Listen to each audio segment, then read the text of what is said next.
Hi everyone. So in this video I'd like to talk about one of the key pieces of information that Barry Harris is known for popularizing and kind of exploring in depth.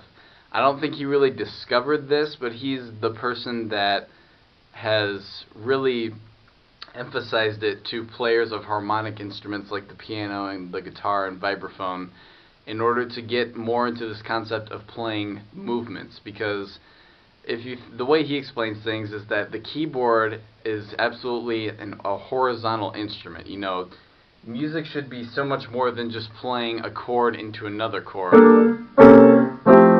To him, it's so much more than that. And using this concept that he emphasizes, hopefully it can broaden your scope of understanding when it comes to playing movements in order to get to places rather than just hitting chords, because the music becomes so much more interesting and so much more involved. So the 6th Diminished Scale, the way that Barry Harris explains its construction is, if you think of a 6th chord, so like a C6 chord is a major triad plus a 6th scale degree. And the way Barry Harris explains this is, he says, if you look at that chord really carefully, you'll notice that it's made up of two fully diminished 7th chords, partially. You could think of it as the C and A come from this fully diminished 7th chord, C fully diminished 7, and the E and G come from the C sharp fully diminished 7th chord. And if you watch one of the earliest videos, you know that there are 3 fully diminished 7ths. So, by way of this C6 chord, 2 out of those 3 are represented. So there's one that isn't there, and it's this D diminished. So, if you take your C6 chord and you combine it with D diminished 7, then that's your scale.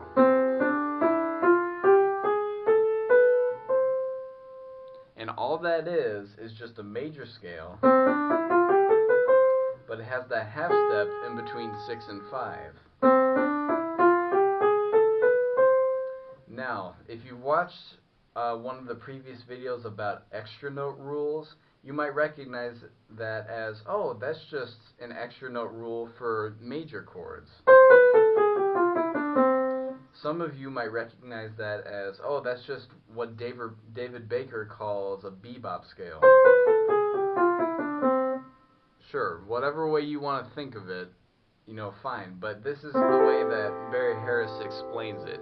How we can talk about the basic elements of construction and why they make sense when they get put together. So the real advantage of this scale is that not only does it have the dominant of the tonic, but it also has the dominant of the relative minor built in there. So in the case of C major, we've got G dominant 7 within the scale, but we also have E7. But the main advantage to this scale is that we have a scale of chords that can be moved. So if I play the scale just one note at a time, there it is. But let's say I play it in thirds.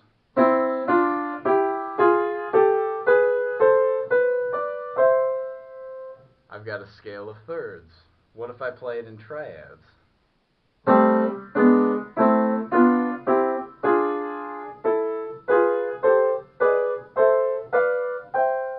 There we go. Or what if I play it in 6th chords? So just inversions alternating between C6 and D diminished. Here's what that looks like.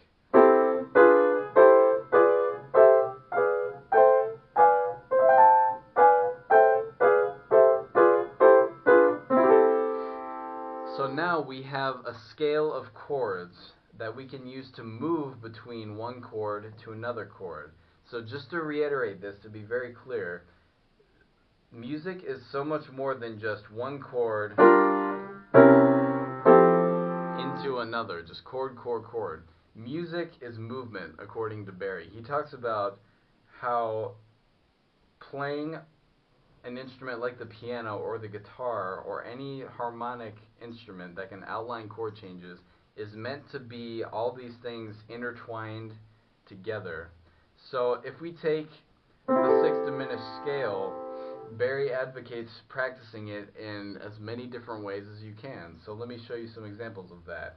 I showed you the 6 chords by themselves, right? What if I played that, but what if I did it in something called drop 2 construction? So drop 2 is essentially when you take any type of chord quality and you take the second voice from the top. So if we label the voices 1, 2, 3, and 4, you take the second note from the top and you drop it down an octave. Now let's run the 6th Diminished Scale all the way up.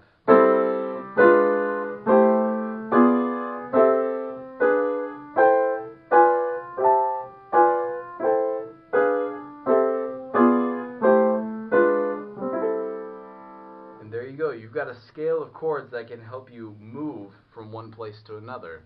And there's so many other applications to this, which I'll hopefully get into in future videos.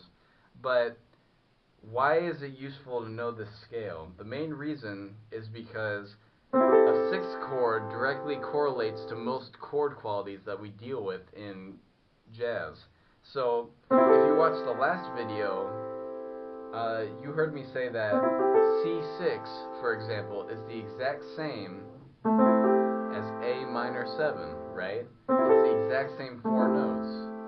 So think of this in the context of a 2-5-1. If we're playing a 2-5-1 starting with A minor 7 and going to D7, I could just play something like, right? Or I could move there. Let's say I want to use the 6th Diminished Scale to move to get me to D7. So I could say something like this.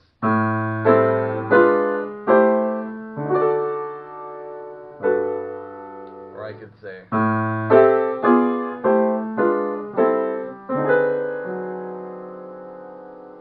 right? So that's starting to get into this world of moving to get from one place to another instead of just point A, point B. So the real advantage of knowing the 6th Diminished Scale is it allows you to improvise when you chord, like you do when you solo. You take basic things and you put them together.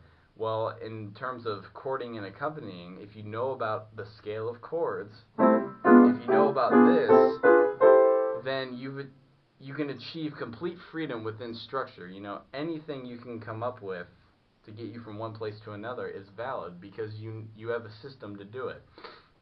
So that's the major 6th Diminished Scale. All you have to do to make it minor is you just flat the 3rd.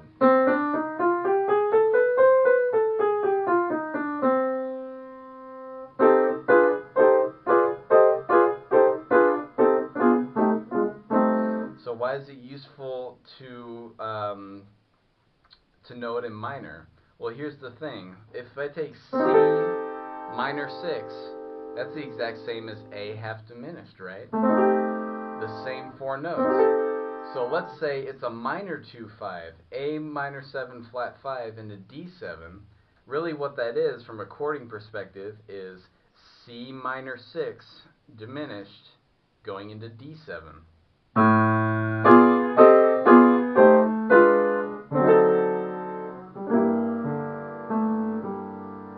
Right? And you can, all you have to do is just explore how you can get from one place to another. And I'll show you the beauty of that and the true innovation in that in future videos with applications over certain standards and all that. But that's what we really need to focus on, is a scale of chords to get us places, because there's an unlimited amount of ways to get from point A to point B. A good concept is something that has unlimited possibilities, and this is an example of one. So hopefully that really turns you on to the vast world of playing movements rather than just chords. So stay tuned for the next video, and I'll see you next time.